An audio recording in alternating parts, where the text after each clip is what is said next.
Ampun kene kidung mingina ya pambang ya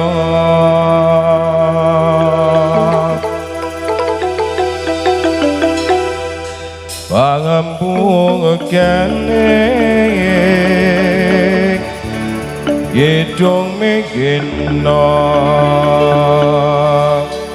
ya pambang ya dis katusan aku ora rawuh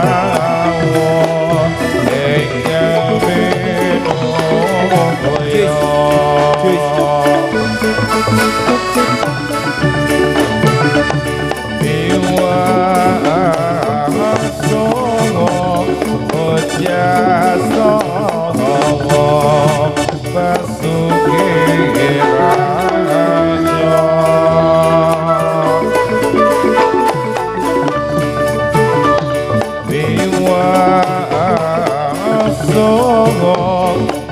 Jasa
Ji.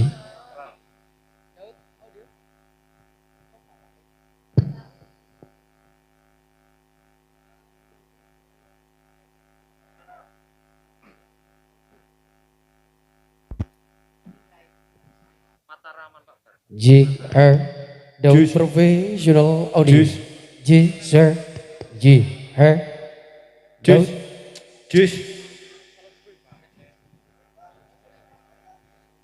Daud Audio JR J Professional Audio Zone J1JR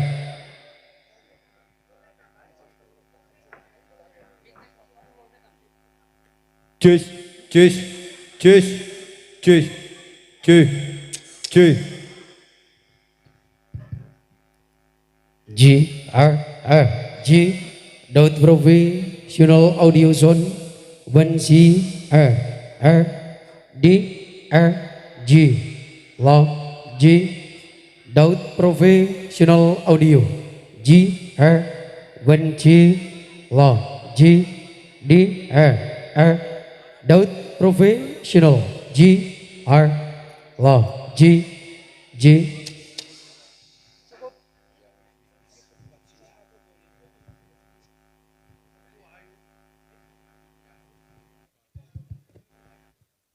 Baik, diucapkan selamat malam, salam sejahtera untuk kita semuanya terlebih dahulu. Assalamualaikum warahmatullahi wabarakatuh. Iki kok ya sing semangat yang di depan, yang di sebelah kanan, sebelah kiri Bapak mohon izin. Iki ketoke nek jawab salam itu wajib tak dongakno sik. Muga-muga sing jawab salam tansah dipun paringi berkah, sehat, rezekine berkah barokah. Sing duwe utang enggak lunas, nek mbon lunas gak ndang utang malih. Nggih, sekali lagi ucapkan assalamualaikum warahmatullahi wabarakatuh. Minta tepuk tangan yang luar biasa untuk Karanganyar Pager Sari. Malam hari ini jumpa kembali. Senang sekali rasanya Sakit Purnomo Master of Ceremony bisa hadir dengan keluarga besar Tari Kreasi Dolala Putri Mekar Arum. Sebelumnya yang terhormat untuk Dewan Perwakilan Rakyat Daerah Kabupaten Temanggung yang sudah hadir. Tak lupa untuk Bapak Kepala Desa Pager Sari beserta jajaran yang saya hormati. Forkopimda dari Kecamatan Telogo Mulyo Kabupaten Temanggung, baik dari Kapolsek ataupun dan Ramil yang malam hari ini sudah hadir. Rekan-rekan panitia penyelenggara Merti Dusun Karanganyar Pager Sari Desa Telogo Mulyo Kecamatan Temanggung yang saya cintai juga yang saya banggakan. Tak lupa untuk hadirin para penonton malam hari ini yang luar biasa sudah berbaur menjadi satu dalam satu kesempatan yang indah untuk menyaksikan pentas seni Tari Kreasi Dolala Putri yang hadir bareng dengan Mekar Arum. Untuk itu silakan buat yang masih di belakang kita rapatkan barisan. Tak lupa sebagai seorang insan hamba, seorang manusia, alangkah baik yang pertama kita panjatkan puja-puji serta syukur kehadirat Tuhan yang Maha Esa Allah Subhanahu wa taala atas segala curahan nikmat karunia sehingga malam hari ini kita masih bisa berjumpa bertatap muka tanpa ada kurang suatu apapun. Amin ya rabbal alamin. Sebelum nanti akan kita suguhkan tentunya Tari Kreasi Dolala Putri yang hadir bareng dengan Mekar Arum, juga matur sembah nuwun. Jadi salah satu profesional audio dari Temanggung bersenyum. Tepuk tangan untuk Daud Profesional Audio, luar biasa. Matur thank you sembah nuwun sudah ikut memberikan satu andil. Mudah-mudahan doa terbaik yang kita harapkan acara malam hari ini dari awal hingga sampai akhir nanti berjalan dengan lancar, aman, tidak ada aral ataupun halangan suatu apapun. Sebelum kita suguhkan persembahkan Tari Kreasi dan juga nanti spesial penikmat tembang-tembang dangdut.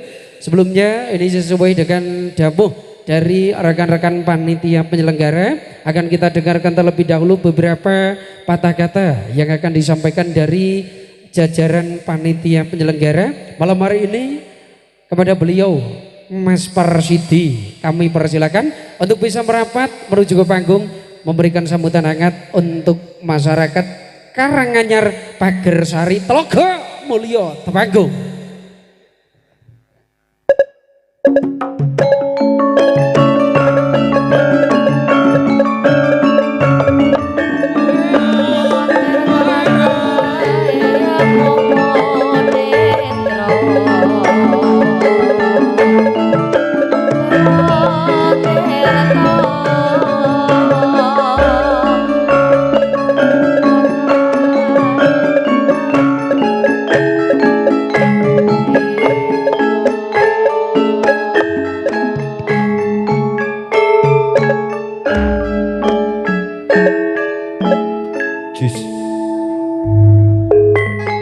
Assalamualaikum warahmatullahi wabarakatuh.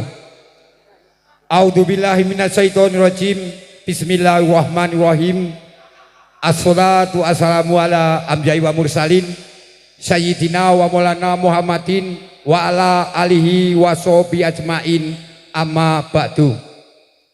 Dumateng pangarsanipun Bapak Kepala Desa Pagersari ingkang tansah kula hormati, dumateng pangarsanipun Bapak Dewan Bapak Haji Hakim Harmoko ingkang tansah kula dereki, ugi kang tansah kula hormati, dumateng pangarsanipun saking keamanan Polsek Tlogomulyo ataupun Polres Temanggung yang kami hormati juga, dumateng pangarsanipun Bapak Kadus Karanganyar sumrambah dateng tokoh masyarakat, tokoh agama, kesenian wonten dusun Karanganyar ingkang tansah kula hormati, soho masyarakat sedaya Karanganyar, so panjenengan sedaya, para bapak-bapak, ibu-ibu, mbak-mbak, adik-adik ingkang sami rawuh, ingkang sanget tansah kawula tresnani.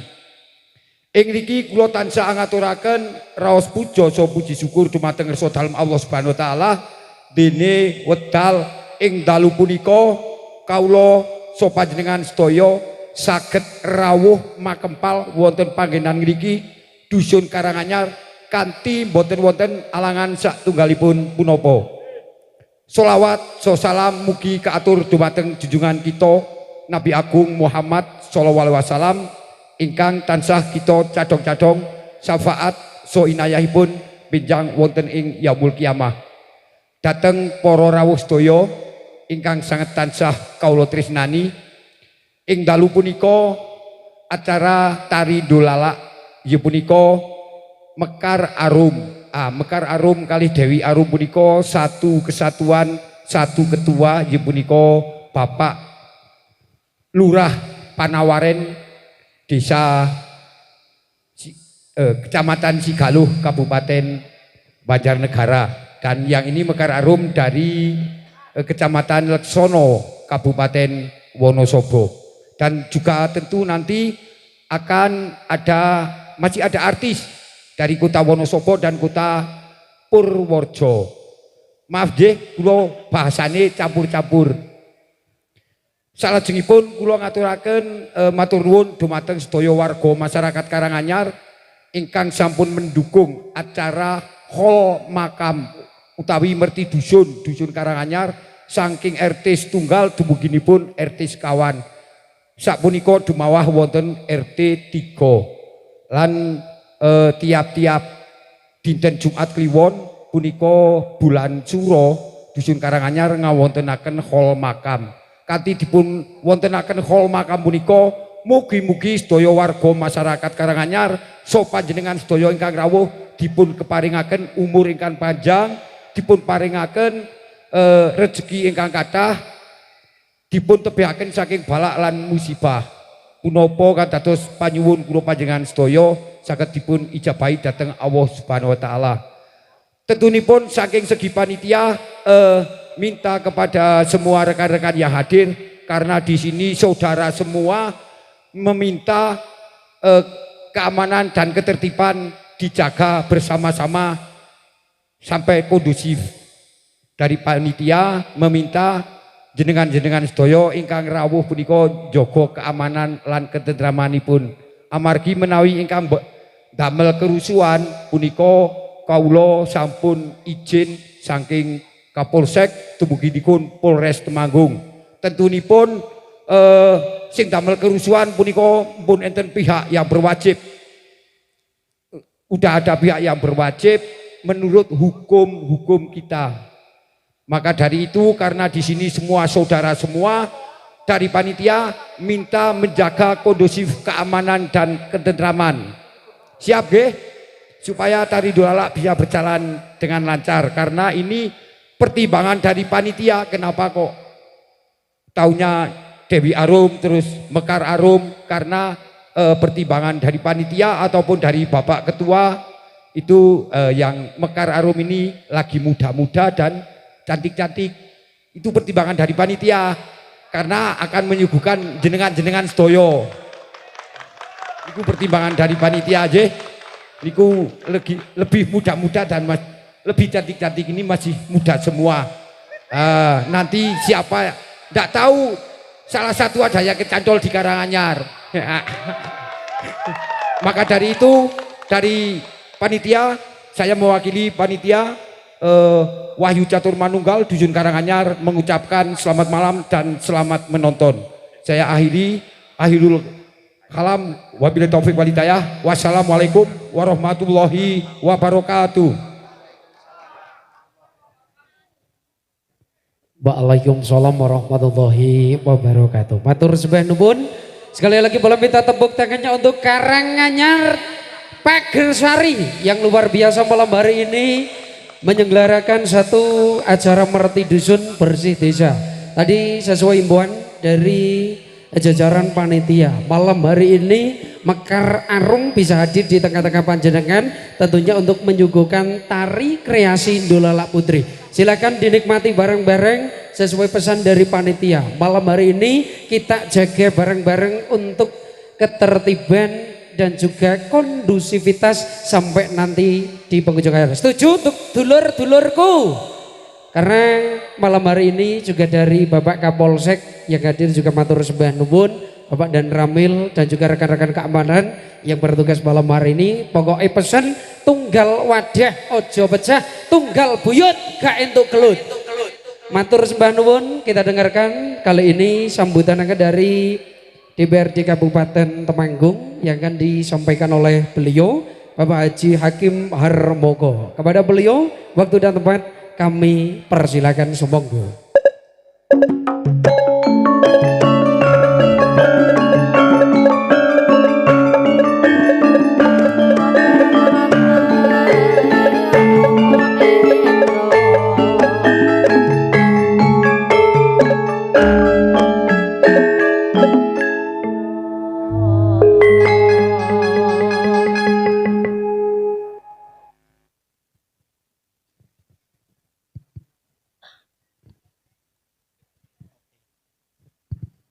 Assalamualaikum warahmatullahi wabarakatuh. Tama-tama marilah kita panjatkan puja dan puji syukur kita kepada Allah Subhanahu wa taala yang telah melimpahkan rahmat dan dahnya pada kita semua sehingga kita dapat berkumpul dalam acara Merti Dusun Karanganyar, Desa Pagersari, Kecamatan Togomulyo, kanthi tansah pinanan berkah barokah saking Allah Subhanahu wa taala.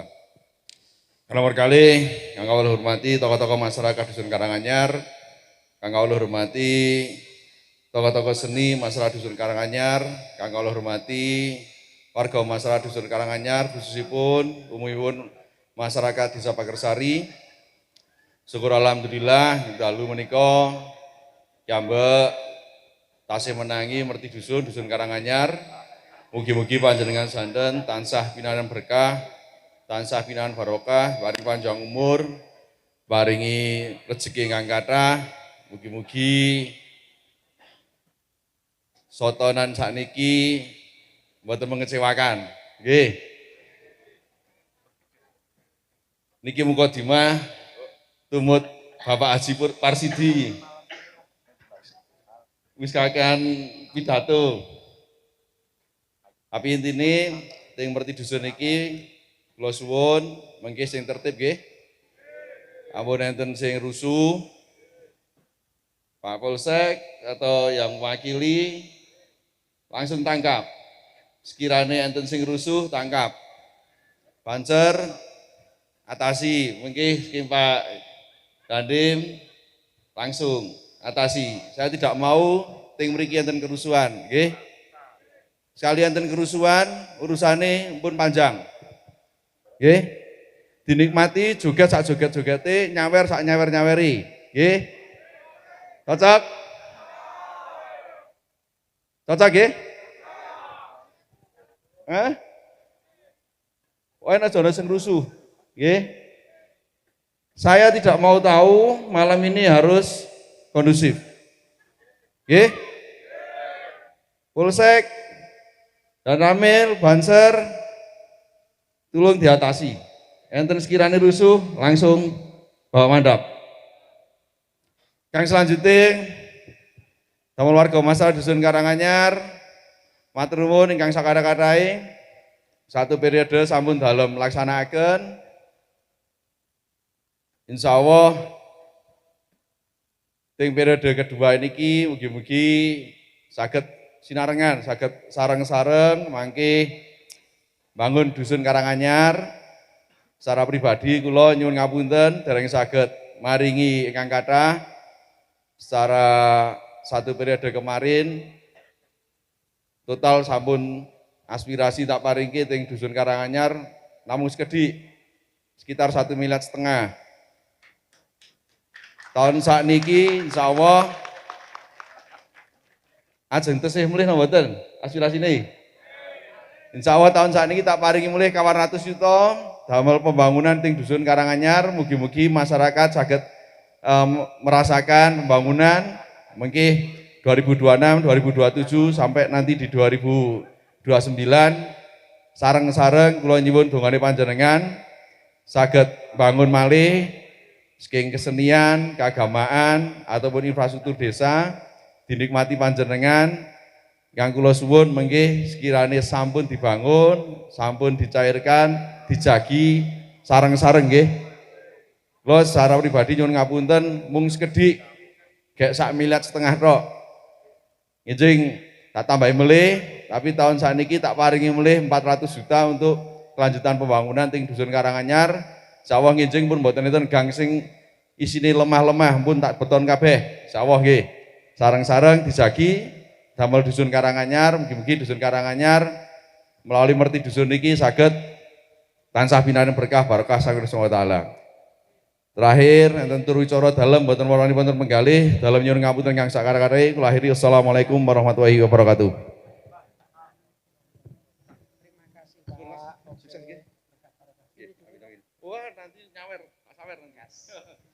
Baik, Batur Sebenwun, sekali lagi boleh minta tepuk tangan untuk beliau Mas Haji Hakim Harmoko. Hari senang sekali tentunya mempunyai perwakilan rakyat yang duduk di kabupaten.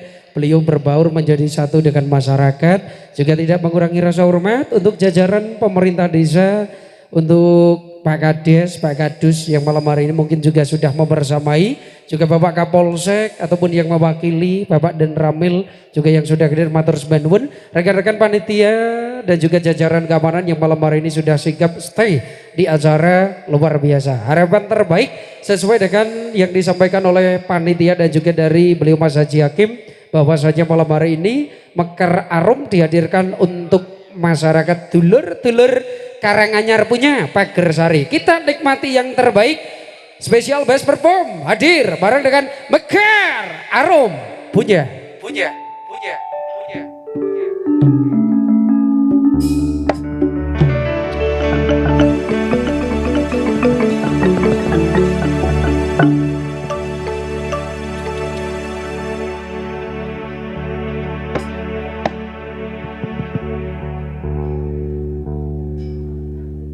Potong kambing sebelah dapur, potong kambing sebelah dapur. Kalau boleh minta kulajar.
kembang borer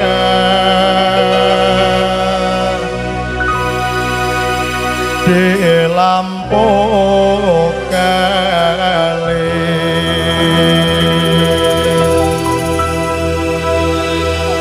kembang borer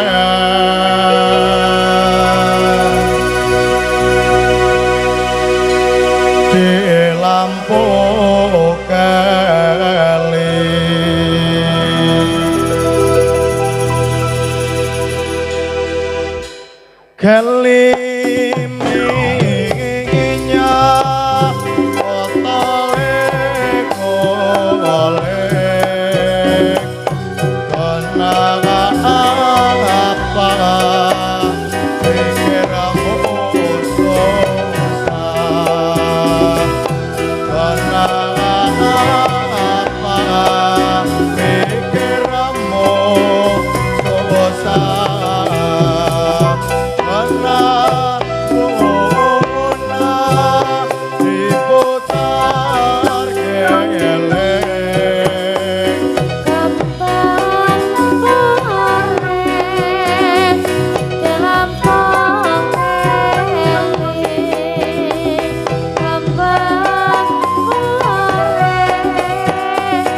Ayo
Kumliyo Allah berkahi kula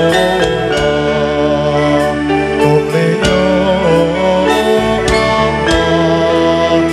berkahi kula insyaallah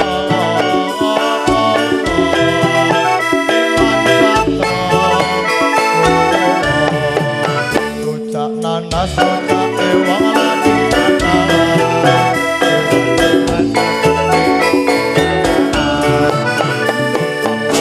warna paling kadawange putri kutu tinggi mati ambang mawar desa tertata ikhlatan tinggal lamun pentas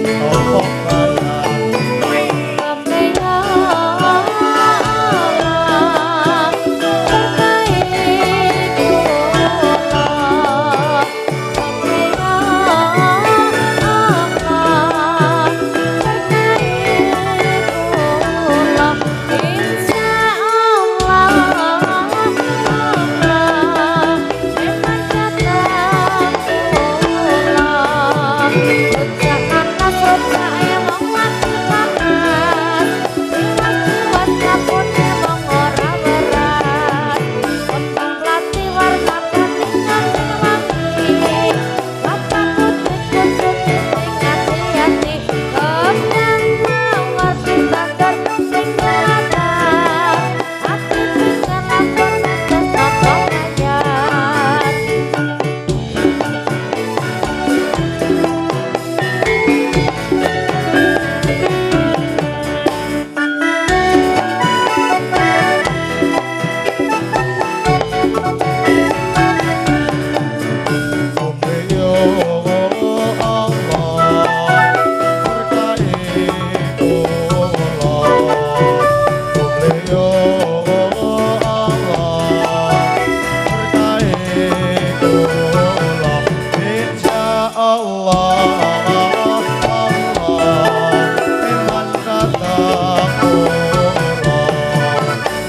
nanas ojak ewang lagi panas dewas-dewas lapun ewang ora waras kembang melati warna paling kadawange batang putih kutu tinggi hati-hati kembang mawar desa bertahan makan hati dengar lamun pentas topok kaya Kamleya Allah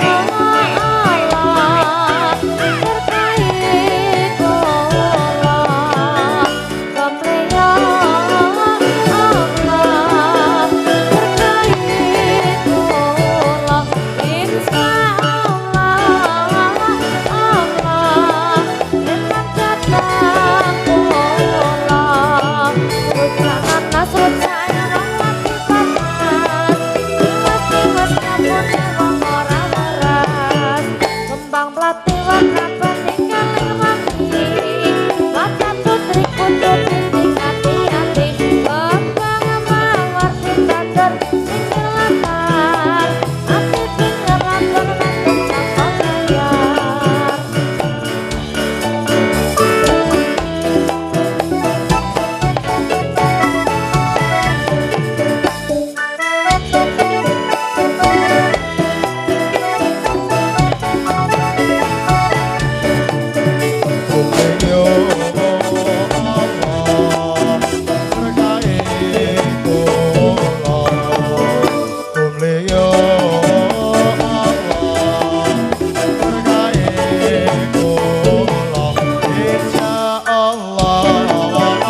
melati warna paling katawangi warna putih kutu tiring hati-hati kambang mawar ditatur tengah ing latar nanti pingar lamun kita sopo kaya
melati warna paling katawangi warna putih kutu titik hati-hati kambang mawar ditatur tengah ing latar hati pingar lamun kita sopo kaya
teka dikira lanjang apakah teka gotong sarana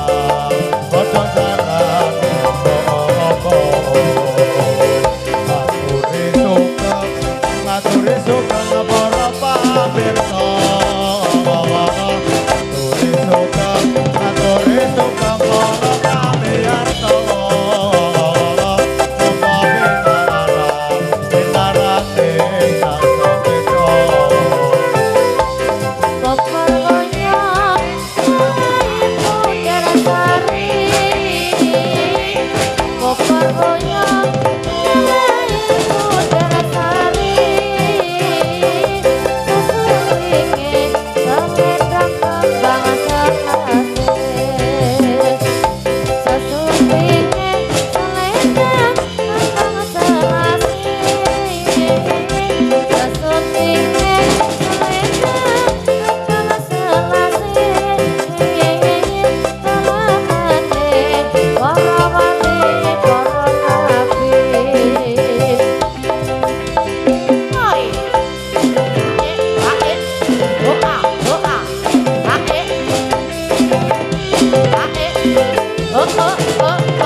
Sekar melati Suryo jagat Wamanis wulagatani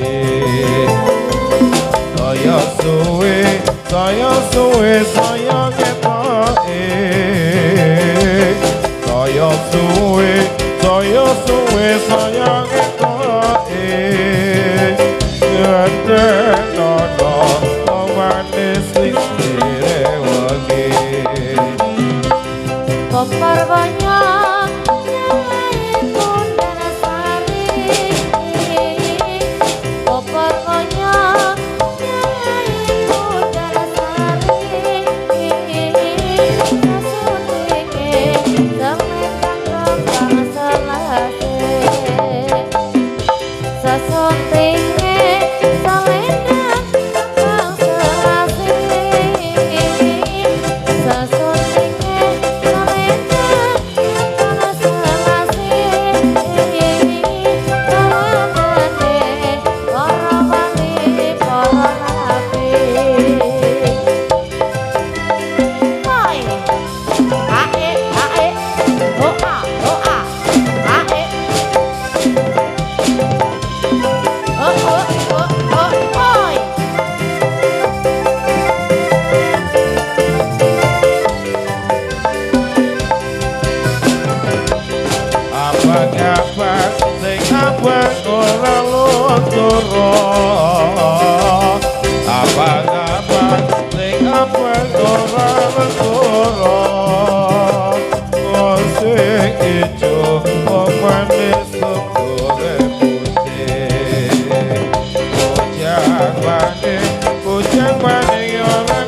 Suwanane para nabi para wali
main lan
suara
Thank